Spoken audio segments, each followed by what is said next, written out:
Hello and welcome once again to Minds That Matter. I'm James Thomas, and with me today is Vivian Weisman, Hi. who is the Executive Director of the Mental Health Association, which is an affiliate of Mental Health America. But you guys decided to keep the name of the Mental Health Association. Yes, absolutely. Right. We have so much name recognition in Rhode Island. We've been around since 1916. Wow. Changing the name would mean a lot of effort just to deal with letting people know we're the same. You are almost ready for your 100th year anniversary. That's right. That is amazing. Yeah, That's great. Yeah, we're hoping that the mental health bell will actually come to Rhode Island for our 100th anniversary. Great. That's the bell that was made out of the shackles that held people in the asylums around the country. Now, we had the bell here when? How long For our ago? 75th. For 75th, okay. Okay, so we're hoping it comes back. Great. That would be a great recognition at that point. Thank you. Now, the Mental Health Association, this is May is Mental Health Month. Yes, it So is. every year, you guys get together a ton of stuff to educate us about mental health issues and to enlighten us as to what's going on in the field. What's going on in mental health, May's Mental Health Month? Well, May's Mental Health Month this year started with a kickoff on April 28th.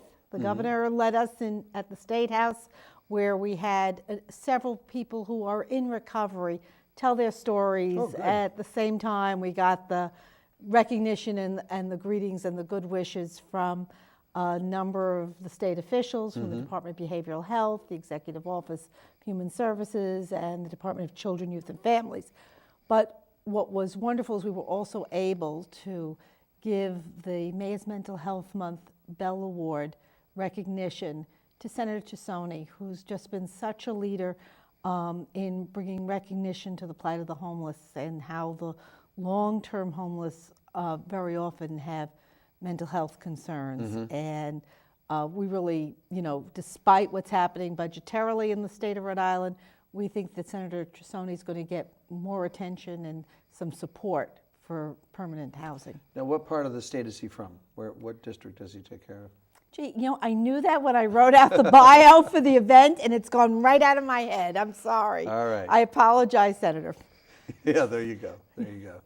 So, but it's a jam-packed, and you mentioned before the show that a lot of arts things Yeah. are being presented this month? I think that's part of what's developed for the large multi-agency committee that puts together May's Mental Health Month, because it's not just us. We really Right. work with the community mental health centers and a number of other service organizations, Harbor House, which is a new program, and for example, the FCCPs, which are the Family Care Coordination programs that, related to DCYF, that by working together, there was a lot of attention to recovery. Great. And there are hands-on art programs from Peace Love Studios as part of our calendar throughout the month. There is a window at Gallery Z up in Federal Hill honoring things. You get this sense of that there are events, there are musical events, but there's also a chance to express oneself and to really emphasize the positive that's part of recovery.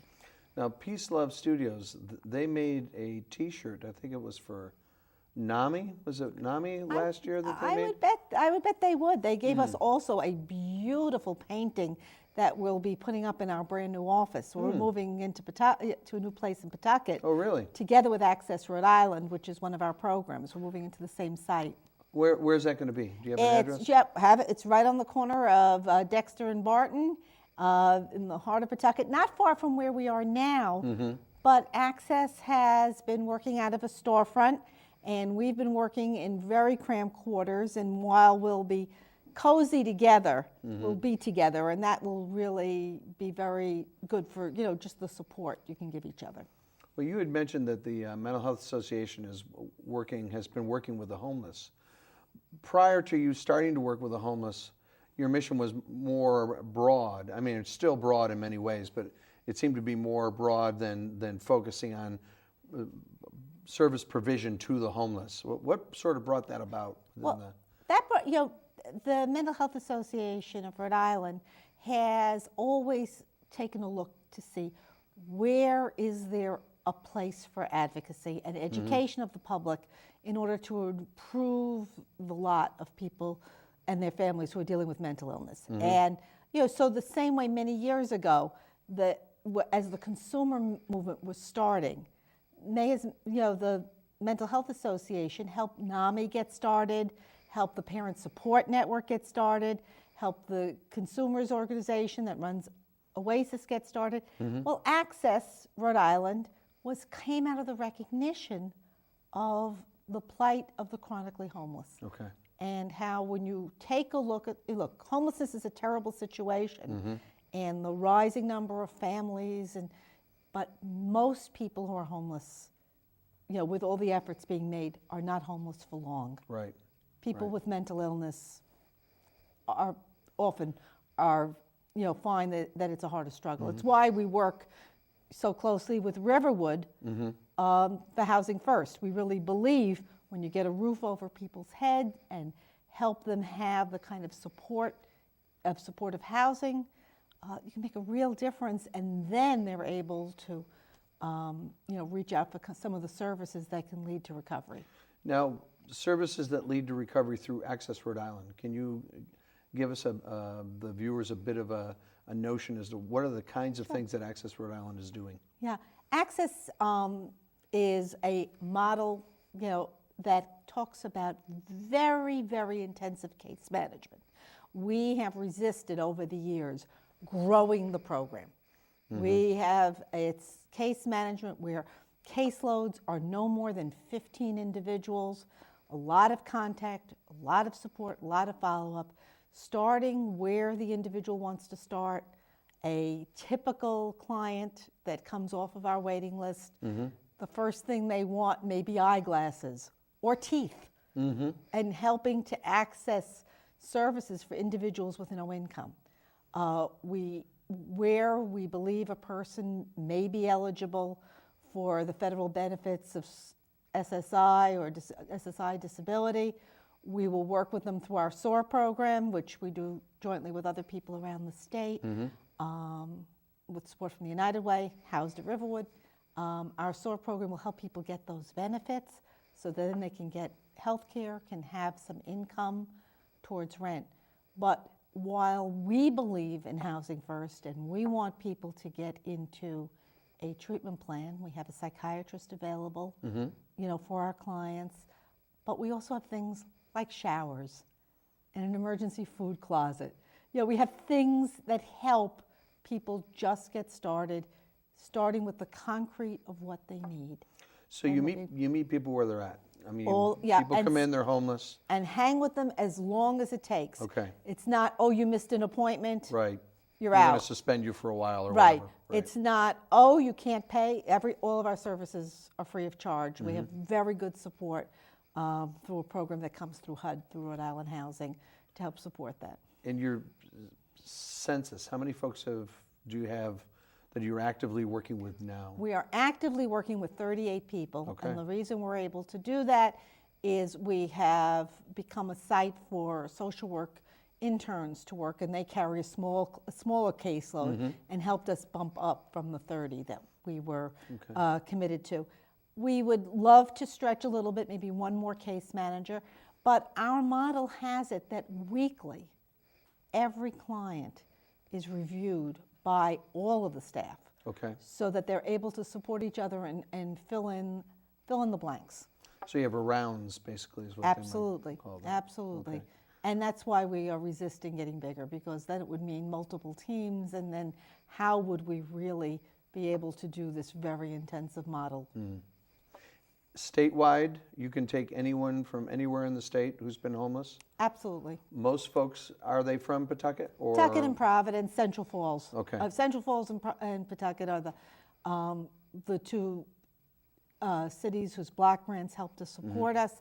And, we have that program, and then we also have some shelter situations that we support. Okay. Yeah, and you had mentioned before there's 2 shelters that you're involved with right now. Yeah, for several years now, we have been provided the case management and the staffing for an emergency winter shelter at St. Paul's Episcopal Church in Pawtucket.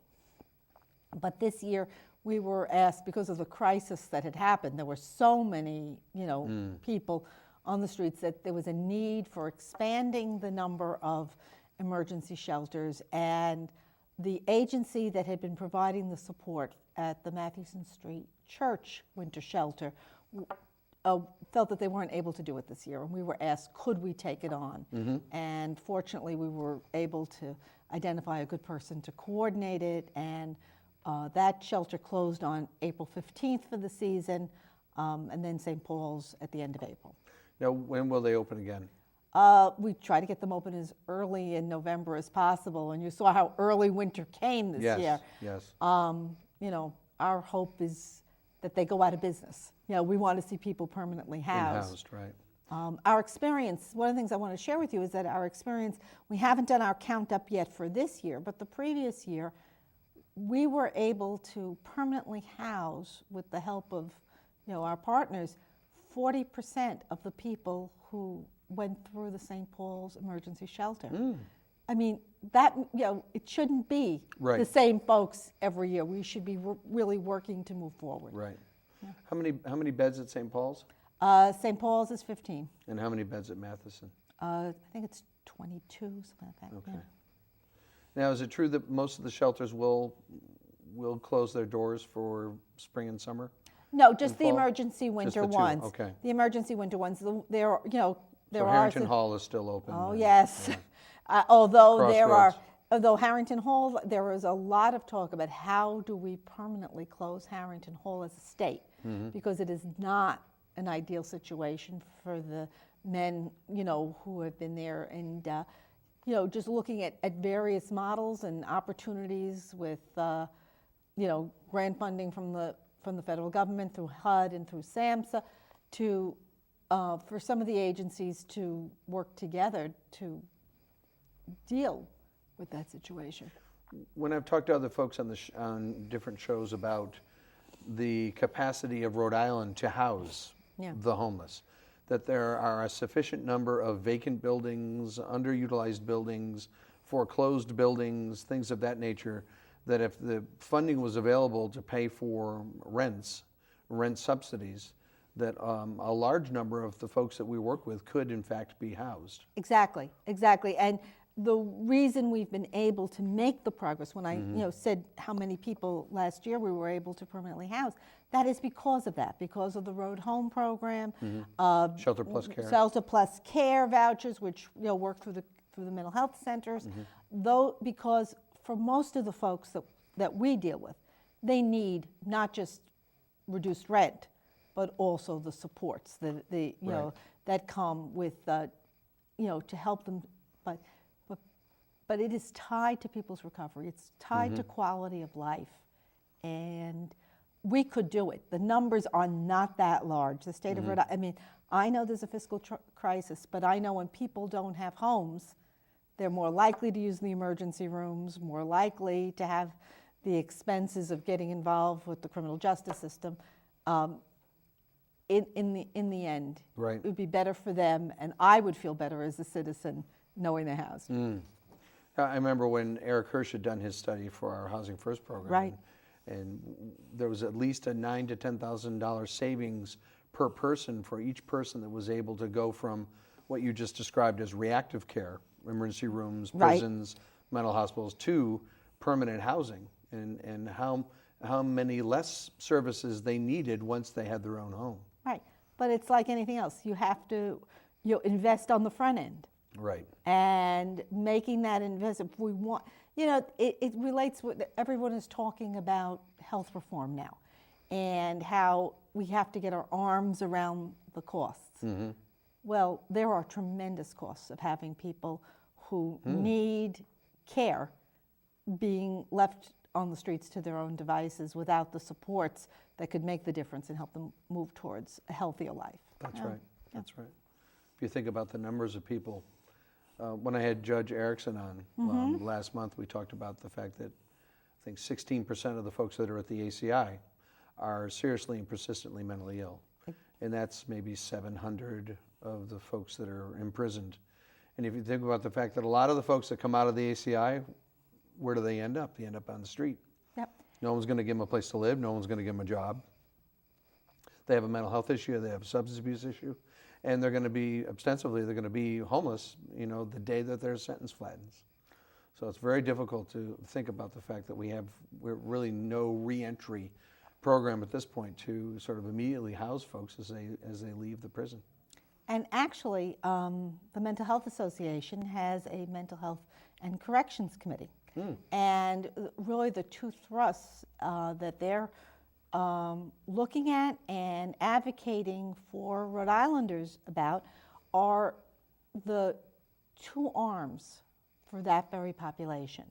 One, of course, is diversion, which Judge Erickson was so instrumental in leading ways to divert people with mental illness if they come in contact with the courts from not being in prison. Right, into treatment, right. And into treatment, because we know that being in prison is not preparing you for dealing with your illness in the same way. That's for sure. And for some people who are persistently ill, the behaviors that may happen in that situation land them, because of the disciplinary issues, in segregation. Yep. And that isolation is counter to what will help people get well. It can exacerbate the symptoms. Right? Absolutely. So looking at how to get appropriate treatment for people who wind up in prison and are severely mentally ill because we don't have a forensic wing, we don't have the kind of care. We've really, while there are trained people, it is at the ACI, they're not set up for that kind of treatment. But at the same time, to be looking at the diversion and expanding, there are a number of pilots around the state and efforts at various courts to deal with this, but it's not systemic and going in those two ways. I mean, so that you will be seeing going forward. I know the group is working on almost like a white paper of a statement of policy and practice that can help the leaders of the departments involved, look to a way to, better coordinate and meet these specialized health needs. I mean, if people have, a cardiac situation, the treatment would be appropriate. And we want mental health treatment to be the same way for those people coming, in contact with the system. Right. When we had done deinstitutionalization back in the mid to late 70s and early 80s, there was money that moved from the hospital setting into the community to provide services, to develop the group homes, to develop community resources. It seems as though now that each of the departments are kind of like silos. They have their own fiefdom that operates, and there's not a lot of sharing of resources between entities. Like, we'd be hard pressed to say that the ACI and the Corrections Department is going to give money toward mental health, or mental health is going to give money towards corrections, or the health department is going to give money towards anyone else. I mean, everyone's just sort of operating and kind of taking care of their own. Is that a fair assessment, or is there some cross-pollination going on? Well, I'm going to give you a good example of some cross-pollination. Okay. That this is why we have some hope as we're getting ready to advocate. But I think that you also have to look at the times we live in, that at the time of deinstitutionalization, the money that was saved from removing people from the hospital was put in to build the community mental health system. Right. And at that time in Rhode Island, the community mental health system was fully funded. Right. We have been living with year after year after year of less and less and cuts. And so the system has lost some of its supports and integration. So where there may be will on the part, there may be, some will on the parts of the departments, there isn't enough money right now because of all the cuts. And until we find a way to restore some of that, or again say, look, we're going to have these savings in terms of corrections, in terms of emergency rooms, and let's make sure that those community services are there so people are successful in those apartments. Right. But an example I'd like to share with you is something that the Mental Health Association advocated for, we were very concerned about the few people with severe mental illness who would be sent from the prison to Eleanor Slater, to the forensic unit, because their illness had gotten to such a point that they could not be stabilized within the ACI. Right. But because of the differences in the drug formularies in the two departments, and that's where your siloing comes in, you know, as people would go from one to the other, their medications would be changed, which could also sometimes trigger some very bad reactions and difficulties. And we had pushed in joint meetings that were very, very cordial with A.T. Wall, the director of the Department of Corrections, and Craig Stenning, the director of what was then MHRH and is now Behavioral Health, Developmental Disabilities and Hospitals, that department, to look at this formulary issue, that this was just not good practice and was hurting individuals, and that this could be solved. Well, they took that under advisement and worked together with the hospital and came up not just with a way to bring the formularies together, but actually developed an exit system where, as individuals were being moved from one place to the other, that the doctors involved actually talked to each other. And if they could not agree on a plan, it then had to move up to the director level so that you had better support for the individuals and therefore had less harm. Well, that's working together. And that's what we want to build on, in our advocacy for individuals who don't have a whole lot of advocates. Right. That's good to hear. Yeah. And again, if you think about the forensic unit, it's got 20 beds. That's right, which And would you've not got be enough. hundreds of people that are mentally ill in the ACI, Right. who could benefit from being in a forensic hospital to receive the treatment that they need and deserve in order to be able to re-enter the community and not be at great risk of getting reconvicted for a crime. Right, and you have to realize that so many of those people who are so ill are not a danger, to the degree that they're in prison for nonviolent crimes.